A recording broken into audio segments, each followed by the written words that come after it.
Welcome to 10,000 feet. Let me explain why we're here and why some of you have a pine cone close to you. Once upon a time, I did a book called How Buildings Learn. Today's event you might call How Mountains Teach. A little background. For 10 years, I've been trying to figure out how to hack civilizations so that we can get long-term thinking to be automatic and common instead of difficult and rare, or in some cases non-existent. It would be helpful if humanity got into the habit of thinking of the now not just as next week or next quarter, but the next 10,000 years. And the last 10,000 years, basically civilization's story so far.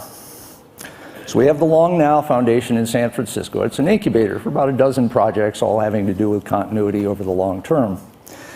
Our core project is a rather ambitious folly, I suppose a mythic undertaking, to build a 10,000-year clock that can really keep good time for that long a period.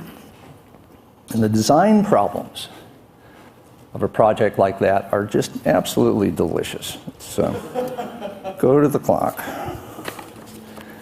And what we have here is something many of you saw here 3 years ago. It's the first working prototype of the clock. It's about 9 feet high, designed by Danny Hillis and Alexander Rose. It's presently in London and is ticking away very deliberately at the Science Museum there. So the design problem for today is going to be, how do you house an eventual monumental clock like this so it can really tick, keep good, safe time beautifully for 100 centuries? Well, this was the first solution. Alexander Rose came up with this idea of a spiraloid tower with continuous sloping ramps. And it looked like a way to go until you start thinking about what does deep time do to a building. Well, this is what deep time does to a building. This is the Parthenon. It's only 2,450 years old, and look what happened to it. Here's a beautiful project. They really knew it would last forever because they built it out of absolutely huge stones. And now it's a pathetic ruin, and no one even knows what it was used for. That's what happened to buildings. They're vulnerable. Even the most durable and intactable buildings, like the pyramids at Giza, are in bad shape when you look up close. They've been looted inside and out. And they're built to protect things, but they don't protect things. So we got to thinking, if you can't put things safely in a building, where can you safely put them? We thought, okay, underground. How about underground with a view? Underground in a place that's really solid. So the obvious answer was, we need a mountain. You don't want just any mountain. You need absolutely the right mountain if you're going to have a clock for 10,000 years. So here's an image of the long view of the search problem. And we got to thinking, for various reasons, it ought to be a desert mountain. So we got looking in the dry areas of the Southwest. We looked at mesas in New Mexico. We were looking at dead volcanoes in Arizona. And then Roger Kennedy, who was the director of the National Park Service, led us to eastern Nevada, to America's newest and oldest national park, which is called Great Basin National Park. It's right on the eastern border of Nevada. It's the highest range in the state, over 13,000 feet. And you'll notice that it's on the left, on the west, it's very steep, and on the right, it's gentle. This place is remote. It's over 200 miles from any major city. It's nowhere near any interstate or railroad. And it's the only thing that goes by is what's called America's loneliest highway, US 50. Now, inside the yellow line here on the right that's all national park. Inside the green line is national forest, and then over to the left is Bureau of Land Management land and some private land. Now, as it happened, that 2-mile-long strip right in the middle, this vertical, was available because it was private land. And thanks to Jay Walker, who was here, and Mitch Capor, who was here, who started the process, Long Now was able to get that 2-mile-long strip of land. Now let's look at the ground truth of what's there. We're in Pole Canyon, looking west, up the western escarpment of Mount Washington, which is 11,600 feet on top. Those white cliffs are a dense Cambrian limestone. It's a 2,000-foot thick formation, and it might be a beautiful place to hide a clock. It would be a pilgrimage to get to it, and it would be a serious hike to get up to where the clock is. So last June, the Long Now board and staff and some donors and advisors made a 2-week expedition to the mountain to explore it and investigate, one, if it's the right mountain, and two, if it's the right mountain, how it might actually work for us. Now, Danny Hillis sort of framed the problem. He has a theory of how the overall clock experience should work. It's what he calls the 7 stages of a mythic adventure. It starts with the image. The image is a picture you have in your mind of the goal at the end of the journey. In this case, it might well be an image of the clock. Then there's the point of embarkation. It's the point of transition from ordinary life to being a pilgrim on a quest. Then, this is a nice image of it, there's the labyrinth. The labyrinth is a concept, it's like a twilight zone. It's a place where it's difficult, where you get disoriented, maybe you get scared, but you have to go through it if you're going to get to some kind of deep reintegration. Then, there should always be in sight the draw, a kind of a beacon that draws you on through the labyrinth to finish the process of getting there. Now, Brian Eno, who's been in the thick of the Long Now process, spent 2 years making a CD called January 7003, and it's Bell Studies for the Clock of the Long Now. Based on, parts of it are based on an algorithm that Danny Hillis developed, so that a peal of 10 bells makes a different peal every day for 10,000 years. The Hillis algorithm. 10 factorial gives you that number. And in fact, pretty soon we'll hear the sound. January 7003, there it is. Okay, back to Danny's list.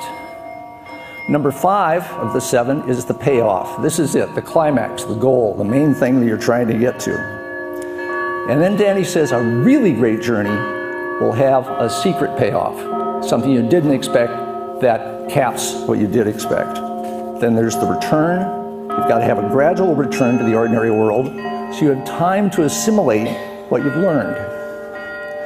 And then, how about a memento? Number 7, at the end of it, something physical, a kind of award that you take away. It might be a piece of a cordial of the mountain. Something that's just yours. How do you study a mountain for the kinds of things we're talking about? This is not a normal building project. What do you look for? What are the elements that will most affect your ideas and decisions? Start with borders. If you look on the left side of the cliffs here, that's National Park, that's sacrosanct. You can't do anything with that. To the right of it is National Forest. There's possibilities. The borders are important. Other elements were mines, weather, approaches, and elevation, and especially trees. Look at those things up on top there. Turns out that Mount Washington is covered with bristlecone pines. They're the world's oldest living thing. People think they're just the size of shrubs, but that's not actually true. There are trees on that mountain that are 5,000 years old and still living. The wood is so solid, it's like stone, and it lasts for a long time. So when you do tree ring studies of trunks that are on the mountain, some of them go back 10,000 years. The stone itself is absolutely beautiful, sculpted by millennia of very tough winters up there. We had tree ring analysts from the University of Arizona join us on the expedition. Now, if you guys have a pine cone handy, now's a good time to put it in your hand and feel it, especially on the end. That's interesting. You'll find out why it's called a bristlecone pine. Little sensory experience. Here's Danny Hillis in the midst of bristlecone pine forest on Long Now land. I should say that the age of bristlecones was discovered, led by a theory. Edmund Schulman in the 1950s had been studying trees under great stress at timberline and came to the realization that he put in an article in Science magazine called Longevity Under Adversity in Conifers. And then based on that principle, he started looking around at the various trees at timberline and realized that the bristlecone pines, he found some in the White Mountains that were over 4,000 years old. Longevity under adversity is a pretty interesting design principle in its own right. Okay, on to the mines. First asking price for the property when we looked at it in 1998 was $1 billion for 180 acres and a couple mines. Because the owner said there's $1 billion worth of beryllium in that mountain. And we said, wow, that's great. Listen, we'll counter. How about 0? And we're a nonprofit foundation. You can give us the property and take a hell of a tax deduction. All you have to do is prove to the government's worth $1 billion. Well, a few years went by, and there was some kind of back and forth, and by, thanks to Mitch and Jay, we were able to buy the whole property for $140,000. This is one of the mines. It doesn't have any beryllium in it. It's called the Pole at it.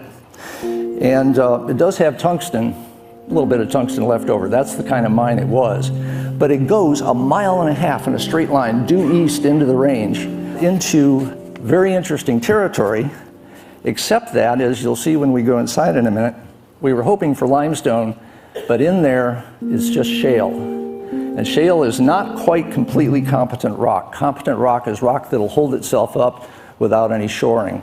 Shale would like some shoring, and so parts of it are caved in there. That's Ben Roberts he's the bat specialist from the national park. But there are many wonders back in there, like this weird fungus on some of the collapsed timbers. Okay, here's another mine that's up on top of the property, and it dates back to 1870. That's what the property was originally built around. It was a set of mining claims. It was a very productive silver mine. In fact, it was the highest operating mine in Nevada, and it ran year-round. You can imagine what it was like in the winter at 10,000 feet. You may recognize a couple of the miners there. There's Jeff Bezos on the right and Paul Sappho on the left, looking for galena, which is the lead-silver thing, which they didn't find any. They both kept their day jobs. Here's the last mine. It's called Bonanza Adit. It's down in a canyon. And Alexander Rose on the left there worked with a bunch of people from the national park to survey the whole mine. It's 1 mile deep, and also found 4 species of bats in there. Now, almost all those mines, by the way, meet underneath the mountain. They don't quite, but it's something to think about. They don't quite meet. Let's go to weather. Mountains specialize in interesting weather, way more interesting than Monterey, even today. And so one Tuesday morning, last June, there we were, woke up in the morning, the mountain was covered with snow. But that was a great time to go up and visit our weather station, which again, thanks to Mitch Caper, we were building up there. And it's a pretty interesting scene. This is, on the left there, the joyful lady is Pat Irwin, who's the regional head of the National Forest Service, and they gave us the temporary use permit to be there. We want a temporary use permit for the clock eventually, 10,000-year temporary use permit. The weather station is pretty interesting. Kurt Bolliker and Alexander Rose designed a radically wireless station. It runs on solar, and it sends a signal with that antenna and bounces it off of micrometeorite trails in the atmosphere to a place in Bozeman, Montana, where the data is taken down and then sent through landlines to San Francisco, where we put the data in real time up on our website. And there you see a week of weather at 9,400 feet on Mount Washington. Let's go to approaches. As it happens, there are no trails anywhere on Mount Washington, just a few old mining roads like this. So you have to bushwhack everywhere. But there's no bears, and there's no poison oak, and there's basically no people, because this place has been empty for a long time. You can hike for days and not encounter anybody. Well, here's a potential approach, be to come up Lincoln Canyon. It's this beautiful little world all of its own, surrounded by cliffs, and it's an easy hike to stroll up the canyon bottom until you get to this barrier, and it actually presents a problem. So you can scratch Lincoln Canyon as an approach. Another possible approach is right up the western front of the mountain. You can see why we sometimes call it Long Mountain. And from where you're standing at 6,000 feet in the valley, it's an easy hike up a mature pinyon juniper forest. There's a knoll in the front of 7,600 feet. And you can carry right on up through meadows and steepening forest to the high base of the cliffs at 10,500 feet, where there's a bit of a problem. Now, Jeff Bezos advised us when he left at the end of the expedition, make the clock inaccessible. The harder it is to get to, the more people will value it. And check. Those are 600-foot vertical walls there. So Alexander Rose wanted to explore this route, and he started over here on the left from his pickup truck at 8,900 feet and headed up the mountain. Now, as you gain elevation, your IQ goes down, but your emotional affect goes up, which is great for having a mythic experience, whether you want to or not. In fact, Danny Hillis can estimate altitude by how much math he can't do in his head. Now, I happened to be on the radio with Alexander when he got to this point at the base of the cliffs, and he said, quote, "There's a hidden notch. I think I can get up a ways." Now, he's a rock climber. He's our executive director. I don't want him killed. I know he's going to love cliffs. I'm saying, be careful, be careful, be careful, be careful. And he starts going up, and next thing I hear is, I'm halfway up. It's like climbing stairs. I'm going up 60 degrees. It's a secret passage. It's like something from Tolkien. And I'm going, careful, careful, please be careful, careful, careful. And then, of course, the next thing I hear is, I've made it to the top. You can see all creation from up here. And he dashed across the top of the mountains. And in fact, there he is. That's Alexander Rose. First ascent of the western face to Mount Washington, and a solo ascent at that. Now, this discovery changed everything about our sense of these cliffs and what to do with them. We realized that we had to name this thing that Alexander discovered. We said, how about Xander's crevice? He said, no. So we finally decided on Alexander's Seek. Xander's Seek is named after, if some of you have been to Petra, there's this wonderful slot canyon that leads into Petra called the Seek, and so this is the Seek. And it really is hidden. I can't find it in this image, and I'm not sure you can. Only when you get fresh snow can you see just along the rim there, and that brings it out. Now, Danny and I were up at the same area one day, and Danny looked over to the right and noticed something halfway up the cliffs, which is a kind of a porch or a cliff shelf with bristlecones on it. And suppose that people going up to the clock inside the mountain could come out onto that shelf and look down at the view. And the people toiling up the mountain could see them, these tiny little people up there, incredibly halfway up the cliff. How did they get there? Do I have to do that?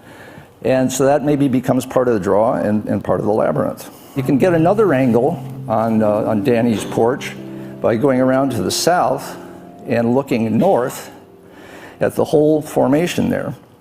And you need to know that Danny's clock is to be kept accurate by a ray of sunshine at perfect noon hitting it every sunny day.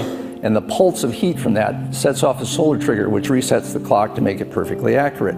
So even with slowing of the rotation of the Earth and so on, the clock will keep perfectly good time. So here we're looking from the south, look north. This is all Forest Service land. If you go up on top of those cliffs, that's some of the Long Now land and those trees. And you could go up there and look back, and you'll get a sense of what the view starts to be like from the top of the mountain. That's the long view. That's 80 miles to the horizon. That's also timberline. Those bristlecones really are shrubs. That's a different place to be. It's 11,400 feet, and it's exquisite. Now, if you go over to the right from this image to looking at the edge of the cliffs, 600 foot, just about a yard to the left of Kurt Bolliker's foot there is a 600-foot drop. He's ambling on over to Xander's Seek. That's what it looks like looking down it. We should probably put in a rail or something. Over on the eastern side, it's gentle, as you can see, and that's not snow. That's what the white limestone looks like. You'll also see there a bighorn sheep. Their herd was reintroduced from Wyoming, and they're doing pretty well, but they've got a bit of trouble.